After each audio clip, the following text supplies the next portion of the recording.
Cameroon, Bandung, Africa, Bandung, to the world, Bandung. Je suis aussi l'Africaine, comme je le dis, et je répète encore, l'Africaine, l'homme le plus noir.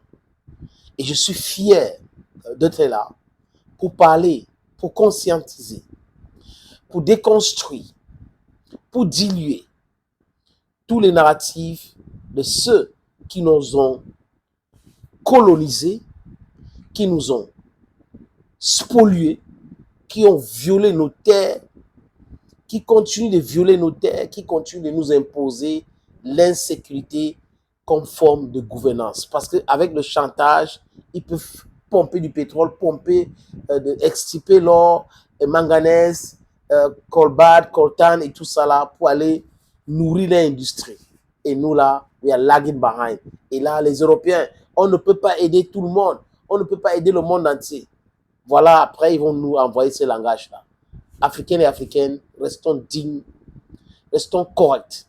Et à chaque fois qu'on va analyser un sujet de géopolitique, les amis, je répète encore, il faut analyser ça sur le prisme de l'Africaine que nous sommes, avec les yeux des Africaines que nous sommes. C'est comme ça qu'on va s'en sortir.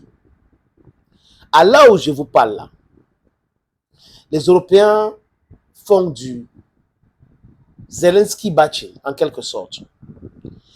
En fait, l'Ukraine n'a pas de choix que de capituler. Et les Occidentaux savent qu'ils ont déjà perdu. Parce qu'avec l'arrivée de Donald Trump, c'est clair, il n'est pas là dans les blagues de mauvaise goût. Il les a déjà dit, c'est visible. Il a fait des francs sorties en conférence de presse. L'Ukraine ne pouvait jamais gagner la guerre avec la Russie.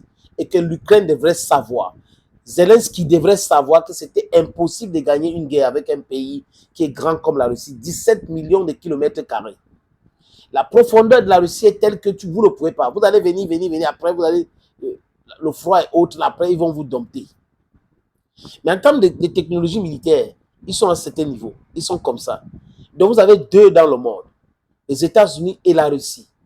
Une puissance qu'on dit, bon, abusivement deuxième, parce qu'en réalité, c'est le premier.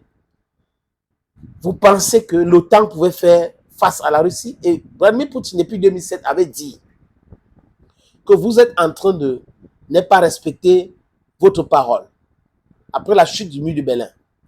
Et je trouve ça inacceptable.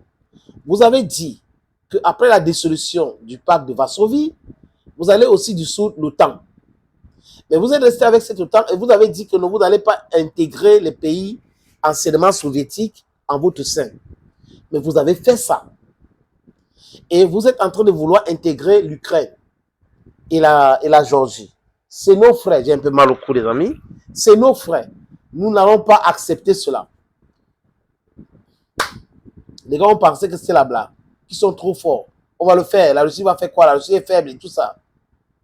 Mais il y avait un garçon né à Saint-Pétersbourg qui a fait la rue. Ancien dirigeant des services secrets russes. Mai adjoint. Devenu Premier ministre et après président de la République. Qui avait une vision. Qui était un vrai russe. Qui a dit, vous ne pouvez pas faire ça. Vous faites ça, moi je réponds. Et ils ont essayé ça en Ukraine. Ils ont vu le ringenge. C'était avant même. Ils ont essayé ça en Géorgie. Et Saakashvili était président. Et Vladimir Poutine était Premier ministre. C'était la violence inouïe. À Ossétie du Sud et du Nord. C'était une violence inouïe. Jusqu'à la mer russe était en train de vouloir récupérer Tbilissi. Donc c'est de ça qu'il est question. Les menteurs qui écoutent les autres menteurs là, ils vivent à leurs dépenses, c'est leur problème. Les amis, les Occidentaux n'ont jamais aidé sincèrement quelqu'un. Donc, si Zelensky avait pensé à un moment donné que lui, on l'aime là, il s'était trompé terriblement.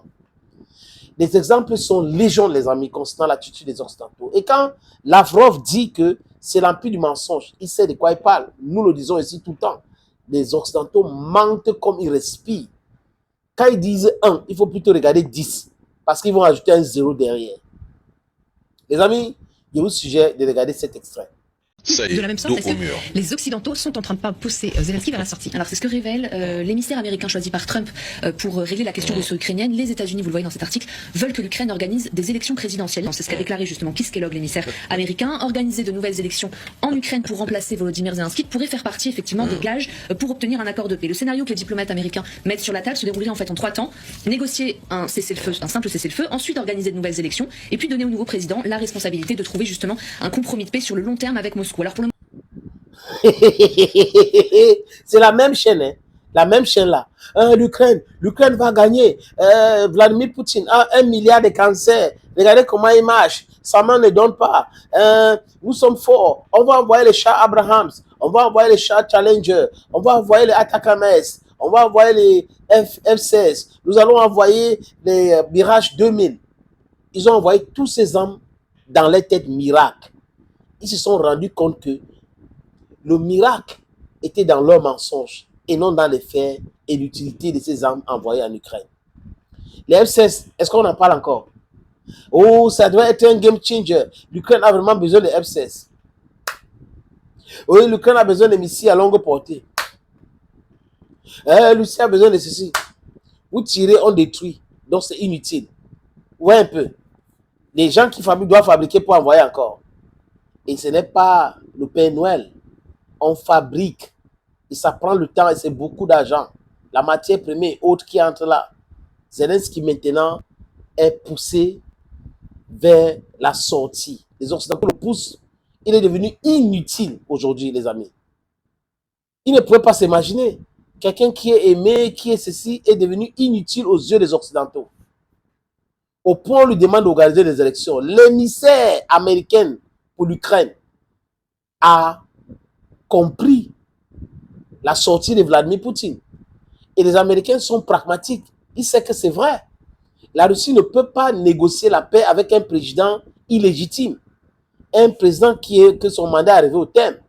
Il faut donc organiser les élections. Et là, on est en train de le pousser. Organiser les élections, tu laisses, tu quittes sur ça. Vraiment, il faut qu'on discute avec quelqu'un d'autre. Et la personne qu'on va mettre là-bas va recevoir quoi, les amis? Les instructions fermes. Tu fais ci, tu fais ça. Et à partir de là, c'est Donald Trump et Vladimir Poutine qui gèrent tout. Donald Trump donc peut dire à Vladimir Poutine, tu as quel candidat? Tu le mets là-bas, il gagne les élections, on voit ce qu'on va faire.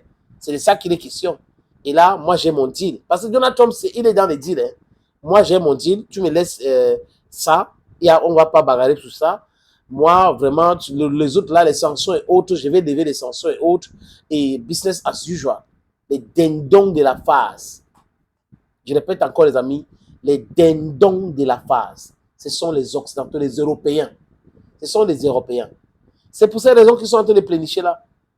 Comment le plateau qui disait que l'Ukraine ne peut pas perdre, l'Ukraine va gagner.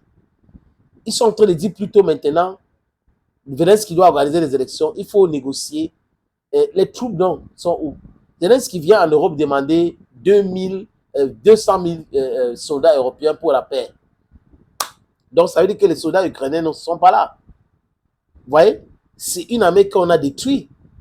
Donc, le mensonge n'a pas de longues jambes. À force de mentir et penser que tout le monde va entrer dans votre narrative mensongère, vous avez tout faux. Actuellement, la réalité est toute autre chose. C'est très amer la réalité avec eux. Comme ils n'aiment pas la vérité est de notre côté maintenant. Et on est en train de vous dire, on disait ça depuis longtemps. Ils nous traitaient de trolls, alors qu'en réalité, ce sont eux des trolls. Thank you, friends, for always watching videos on this platform. Thank you again. And bye-bye for now.